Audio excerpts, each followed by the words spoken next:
Hey everyone, it's Ben Roberts. I'm just checking in to tell you how excited I am to see everybody showing up on the map, or all the people that have so far. We have just over 50 people that have opted into being on the map, and about half of you have set up profiles. You're looking at a screenshot here in the default view, the directory view. So you can click on anybody here, particularly the ones um, where there's a thumbnail, and you're going to find a profile. There are a couple with thumbnails and no profile.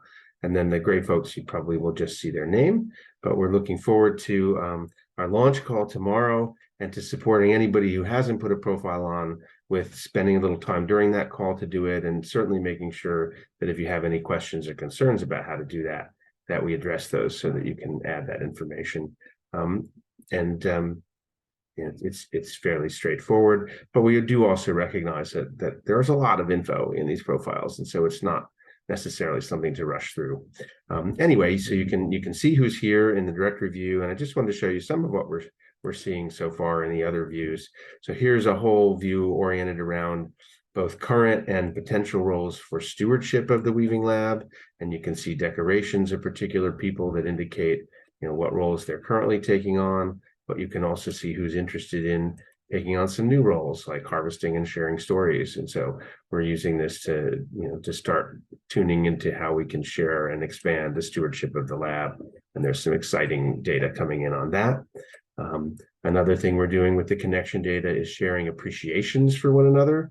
And there's just a simple checklist you can check off to say something about why you appreciate somebody, like I've learned about weaving from them, and they've been a great collaborator. Or you can get a little more involved and actually tell a bit of a story about why you appreciate somebody, and then that'll show up with a solid line. So we're getting some nice data there, and look forward to seeing more. The closing triangles functionality, I think, is going to need a little bit more onboarding. So nobody's making an invitation yet to close a triangle to somebody else, but we'll get there. What you do see, though, are these little yellow halos. So these are people who put an answer to the question, what kinds of people am I looking to meet? So if you scroll down to about my weaving, you'll see some information there. So that's somebody, where you could read that and think, well, who do I know that I might want to close a triangle with this person? Get together in a little three-way conversation to introduce one another and get to know each other better. Current collaborations, we're starting to see some nice data just showing who is working with whom.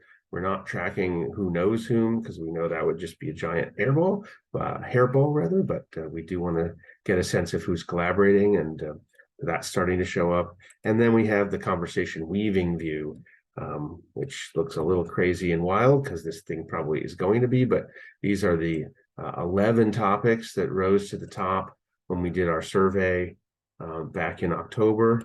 And so we're starting to see now who's interested in having conversations on these different topics, and also who's interested not only in participating, but in taking on other roles, like helping to do co-sensing and meaning making from the conversations that happen, or being a conversation weaver and actually organizing conversations around these particular topics, and seeing who else is interested and sending out invitations and finding times, etc. So lots of stuff starting to take shape here, and we're just getting started. So I'm really excited to meet with a bunch of you on the call tomorrow, and to continue this work together in all the different ways that you and we collectively are inspired to do.